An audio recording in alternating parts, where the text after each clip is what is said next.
I'm Soledad O'Brien. Welcome to Matter of Fact. The Russians are coming again, the American intelligence community says. Make no mistake about it, our electoral system is still a hot target for hackers, especially agents of the Russian government.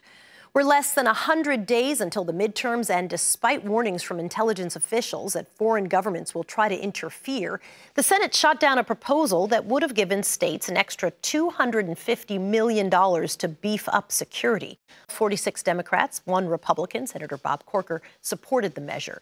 Earlier this year, Congress gave states $380 million to safeguard the midterm elections, and Republicans want to know how that money's been spent before they recommit to more.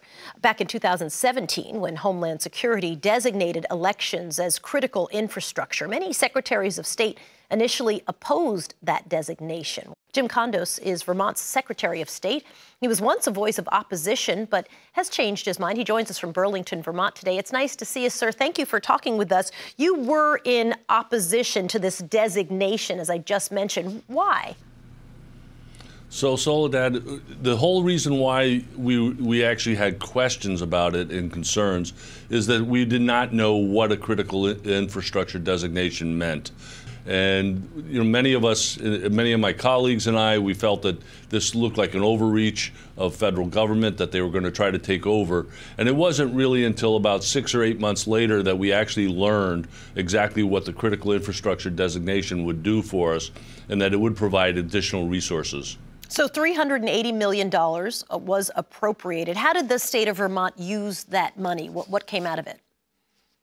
So first thing we did was we did a complete penetration test of our election system, which came out in good shape. And then we're also adding 2-factor authentication for any access into our voter election management system. Do you have proof that people are trying to break into your voter electoral management system every day?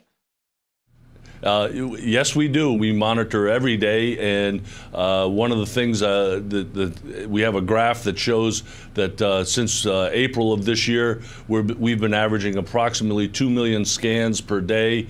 About 800,000 of those per day are what we consider unauthorized scans. The good news is we have the defenses in place to block them.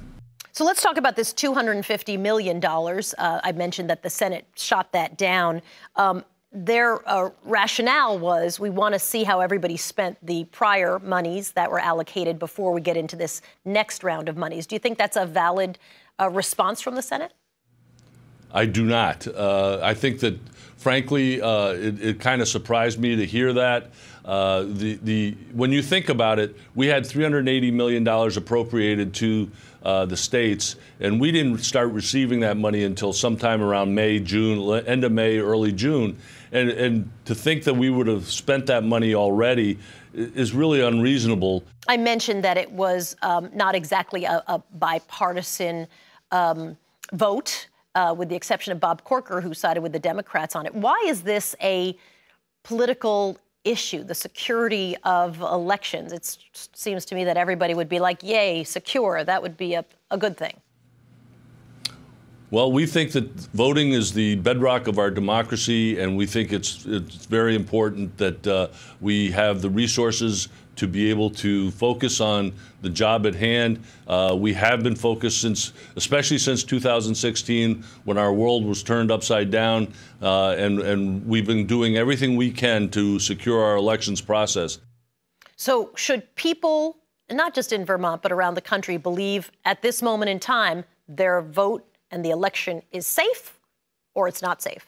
Soledad, one of the things to remember is cybersecurity is like a race without a finish line. It's an ongoing problem, it's an ongoing concern, and we need to focus and keep focus going forward. You'd like that $250 million that the Senate did not approve. Jim Kondos is the Secretary of State for the state of Vermont. Thank you for joining us. Appreciate your time. Thank you, Soledad. You bet.